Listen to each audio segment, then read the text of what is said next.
Hi everybody, welcome back to Sunshine Soap and Candle Company. Today's formula is really going to put you in the mood for fall. That is if you like pumpkins and you like face masks. So get ready, I'm about to teach you how to make a pumpkin exfoliating facial mask. A really long time ago, probably 15 years ago or so, I used to receive regular facials, and one of the facials I received provided a beautiful pumpkin exfoliating facial mask, sort of like an enzyme exfoliating facial mask, and it's something I've wanted to recreate for a really long time. I just wasn't sure if you could use real pumpkin in the mask or not, so I finally decided to just get into my workshop and start trying things out, and I think I came up with a really beautiful formula.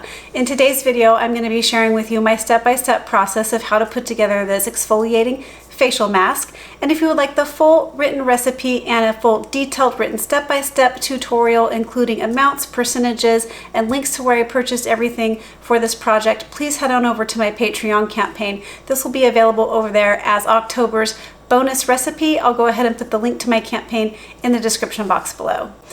In addition to today's formula, you'll be able to find hundreds more over on my Patreon campaign. Just at the $5 level, you're able to unlock hundreds of formulas in the hair care, skincare, and candle making areas. There really is something for everyone. We've built a lovely community now of about 3,000 makers, and it's a great way to connect with me. It's a great way to connect with other makers, and we offer coupon codes upon sign up to some of my favorite suppliers like Makesy.com and also OnlineLabels.com. So I really hope that you'll come and check it out. All right, let's get started.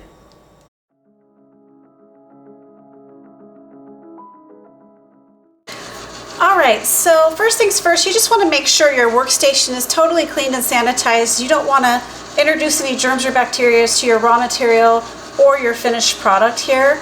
So this is a really easy formula to put together, and I think the end result is very good. So this is just a phase A and a phase B formula that we then combine to create a beautiful exfoliating mask. So the first thing we're going to do is weigh off our phase A ingredients. And our phase A ingredients consist of xanthan gum. I'm using xanthan gum clear. I got this one from Formulator Sample Shop, although you could use any xanthan gum that you have. Even the grocery store brand will work fine. This is just going to be used as our gel maker and our thickener for this mask, because this is going to be a jelly type consistency.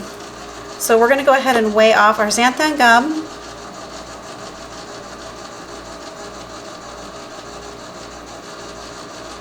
Into our phase A beaker.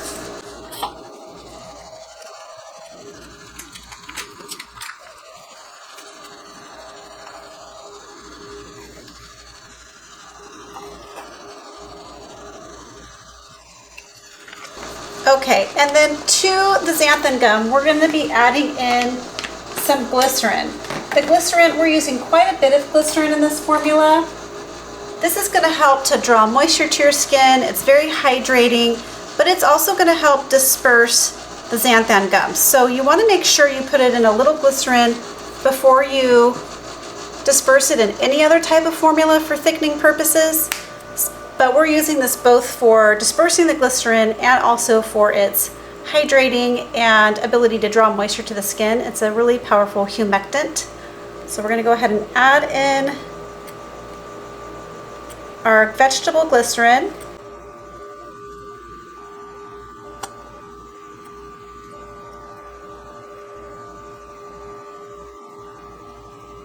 Okay. And then we're just going to take a stirring rod or a spoon, and we're going to stir and mix that glycerin until we get a homogeneous looking slurry of glycerin and xanthan gum, and that's it.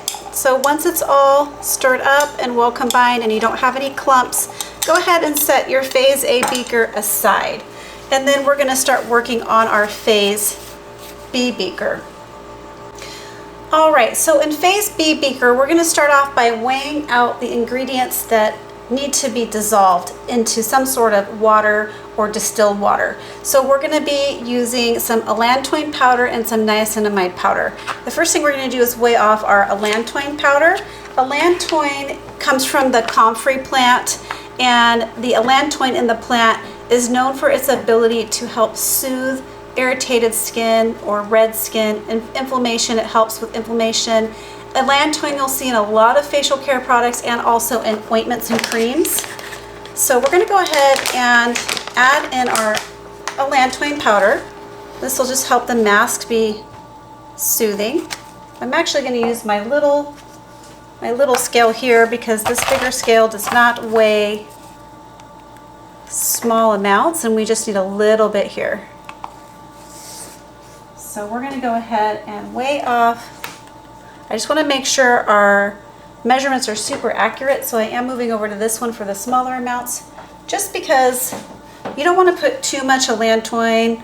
These ingredients are active ingredients, and so if you go overboard on it, you know, it could be actually irritating to your skin. And also, if you use too much allantoin, it won't dissolve. So you want to make sure you're following usage rates for your skin, but also for this particular product, the solubility is under a certain percentage.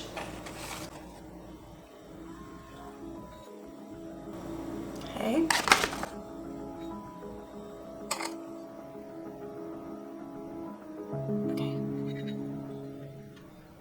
All right.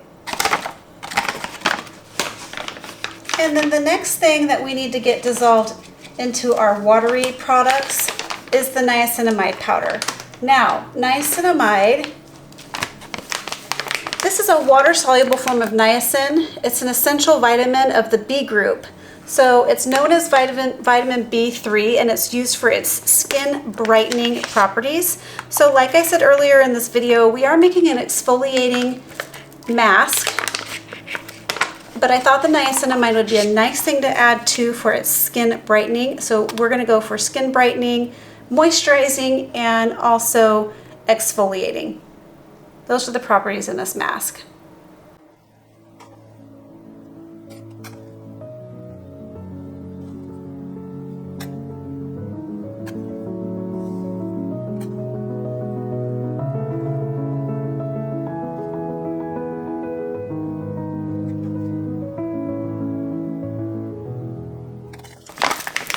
Okay, we're just going to add our powdered ingredients now into phase B beaker.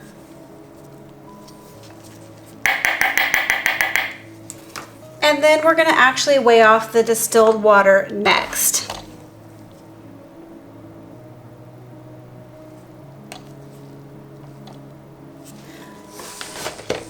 So here goes the distilled water.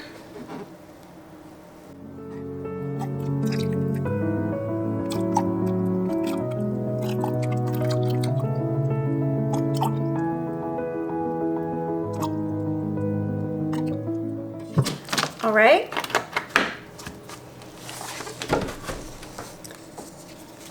And then go ahead and give that a stir to start getting those dissolved.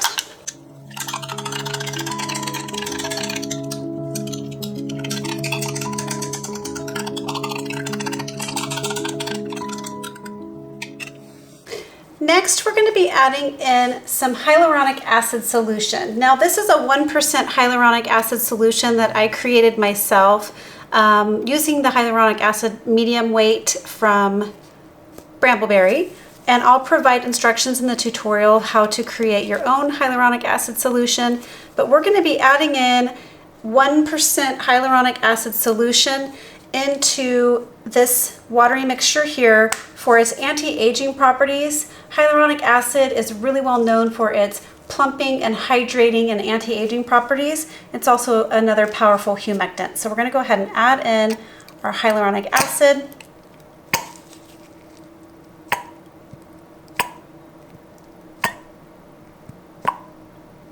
So just to be clear, we're using a lot more than 1% here, but this is a 1% hyaluronic acid solution. All right, we're gonna go ahead and give that a stir just to kind of mix in our hyaluronic acid.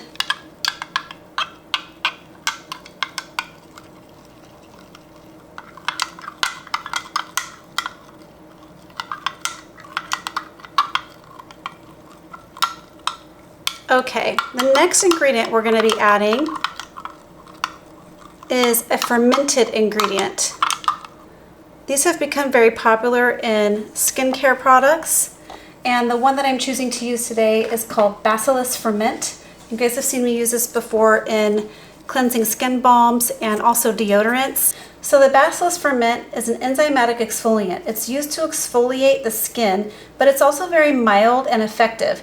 It's an effective alternative to alpha hydroxy fruit acids, and it is active at a mild pH range of 5 to 8. So that's a pretty good range. We're going to be right around the 5.5 range when all is said and done. So this will help to exfoliate and slough off dead skin cells. So we're going to go ahead and weigh off our Bacillus Ferment. I got this one at makingcosmetics.com. And here we go again with the tiny amount. So we're going to go ahead and get my, you don't need a lot of this ingredient. In fact, it has a fairly low usage rate. So I'm going to go ahead and add in my Bacillus Ferment, which I will be adding to my FazeB beaker also. Okay. Next, I'm going to be adding in some of the reishi mushroom extract. This is another water-soluble extract. I got the reishi mushroom extract from Brambleberry. This is great for its anti-aging properties, and it's packed full of nutrients and vitamins.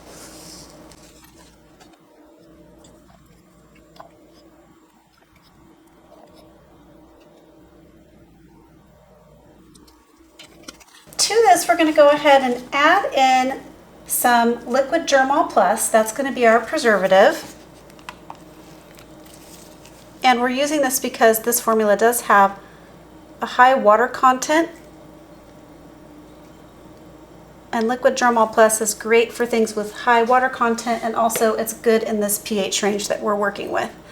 So next we're going to be adding in a very small amount of fragrance oil.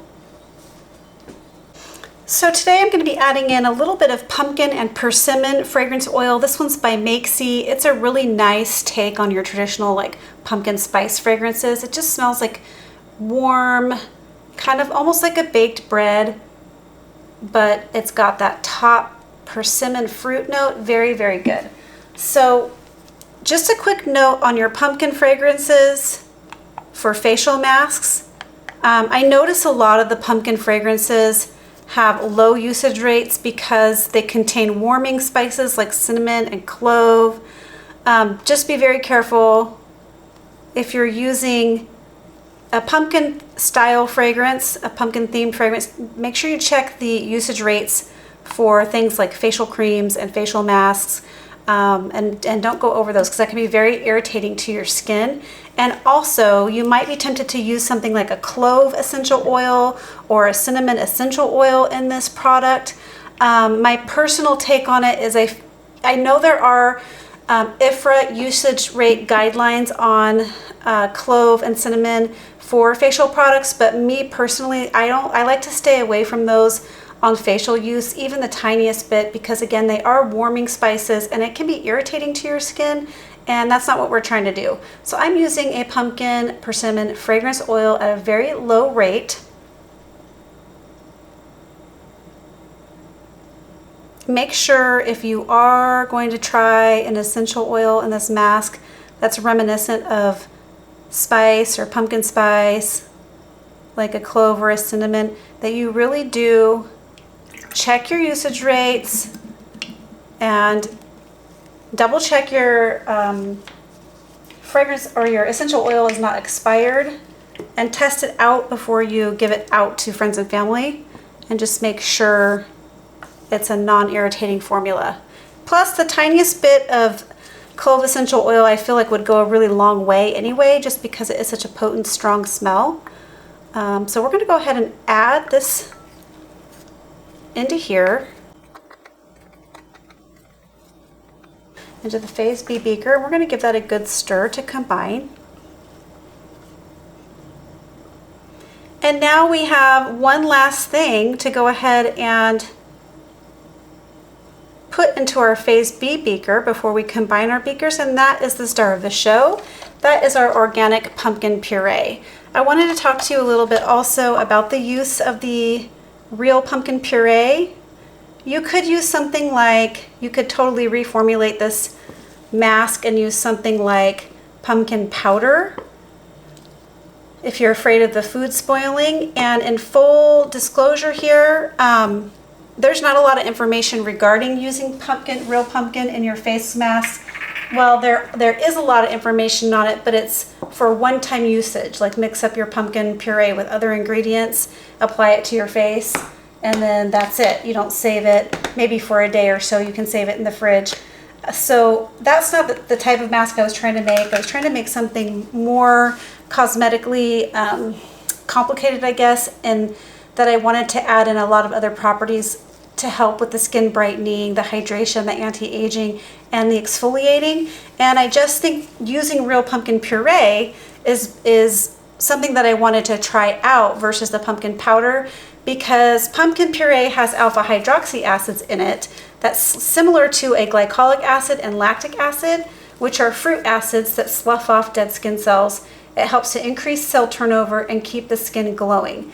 Pumpkin also has added benefits of beta carotene. That's a vitamin A derivative that decreases wrinkles and helps slough off brown spots. So it can be very helpful to help reverse brown spots, UV damage. It's also plentiful in zinc. So you can see why people use it when they go to spas and their facial treatments, or even just alone mixed with maybe a little bit of other ingredients like honey. But I really wanted to add it into this type of, you'll see it's a pseudo emulsion when we get done here, like a jelly mask. And so full disclosure, I don't know how long this lasts, and I do recommend that you keep it in the fridge if you are going to make it. And this is one reason why I won't be selling this product right now. It's just for personal use and is in testing phase. I just the ones I have stored in the fridge have lasted for about a week and a half, a little bit longer, and they seem to be doing just fine again, but I am storing them in the fridge. So that being said, we're going to go ahead and add in our pumpkin puree.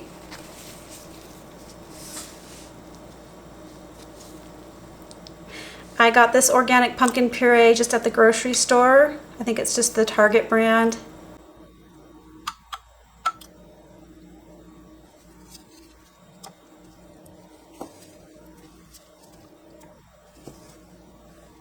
I know that there's a mask on the market. In doing my research, there is a mask on the market that you can buy that is a similar, I'd have to look up the name of it.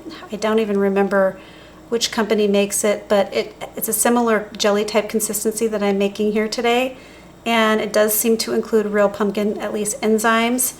So, you know, taking a look at that one again to see if it's something that you can do would probably be a good idea, as far as how long it lasts, preserving it, and maybe selling it if it's shelf stable. All right.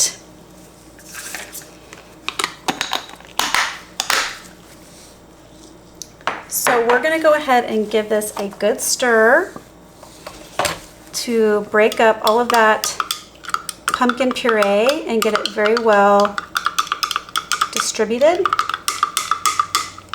into the watery formula.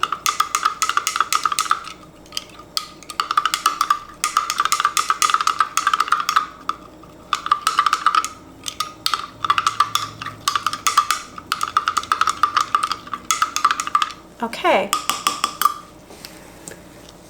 The last thing we're going to do before we package this up is just add our phase B beaker to our phase A beaker, which is the glycerin and xanthan gum.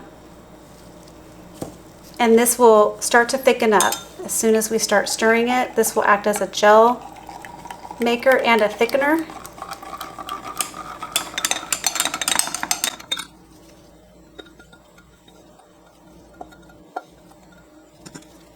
We're going to give this a good stir to combine, and it will thicken up very nicely.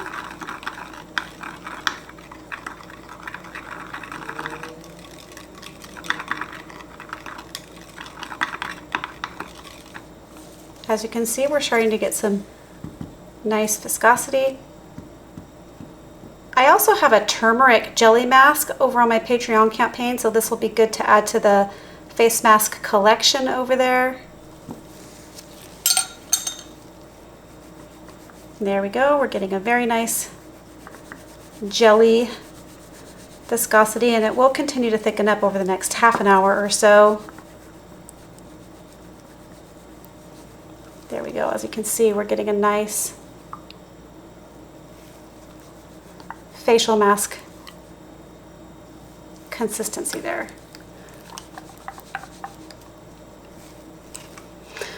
All right, I'm going to go ahead and check the pH on this, and we'll go ahead and adjust it if we need to. All right, so all I've done is take a little bit of the mask and put it in here and mix it with a little bit of distilled water to thin it out a little bit so I could get a good read on the pH. I'm going to go ahead and get my pH reader out, my little strips. You guys have probably noticed I've switched back to the strips versus the one I was using that was actually like a pH reader. That one was taking a long time to, not taking a long time, but it needed calibration all the time, and it just kind of stopped calibrating. So I decided I would go back to the strips. But I'm just going to go ahead and dip this in quickly, remove it. We're checking the pH on this. And we are sitting right around a 6. So that's a bit too high. I want to bring it down just a little bit. So what I'm going to do is go ahead and add a little bit of citric acid to my facial mask to bring down the pH. Just a little to start, and we'll test it and see. Just adding it directly to the mask. We're going to mix it up and get it dissolved and see if we can't lower that pH a little bit.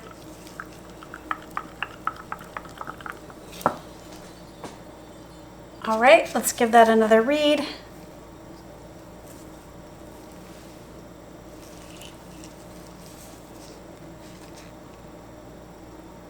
So we are landing right in the 5 range, excuse me, right in the 5 range on the pH scale, which is exactly perfect. I'm wondering if you can see that. So we're right at 5, which is great for a facial mask.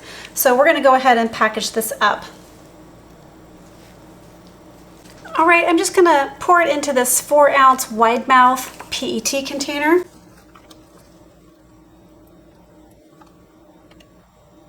I just think the look of it is so pretty. I'll have to give you an update. I'm going to do a little experiment with how long these can last in the fridge. And then that way I can give you a better idea as well. And then I'll use that little bit for a use demo. Isn't that gorgeous? I just love the look of jelly masks, and it's such a great exfoliating mask. Really puts you in the mood for the wonderful fall, the season of fall. It's just so gorgeous. All right. Be right back for that use demo.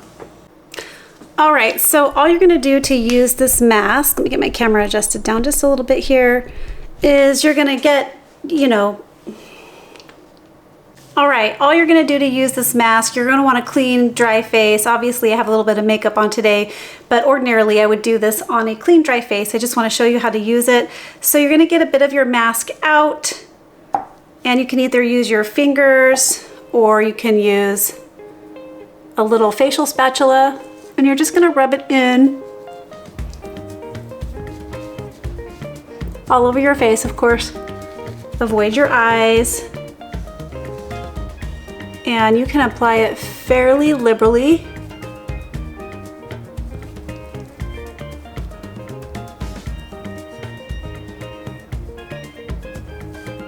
And just get that all nice and rubbed in. It actually feels really good. It smells really good too. So then you're just gonna allow this mask to set on your face for 15 to 20 minutes. and you may feel a slight tingling sensation, maybe not, but you may feel a slight tingling sensation. This masks in general tend to draw moisture to the surface of your skin, so it's okay if you feel that initially and then it just kind of subsides. This one actually happens to be very soothing feeling, and it's just a gentle exfoliant, a gentle chemical exfoliant, and I really am loving the results of this. And that's it, everybody. That's how you make a beautiful pumpkin exfoliating mask, perfect for the fall. I hope you liked this video. If you did, please remember to give it a thumbs up. Please leave me some comments and questions below. Don't forget to subscribe to my channel and share this video with a friend. All right, everybody, catch you on the next video. Bye. Happy Halloween. Keep shining.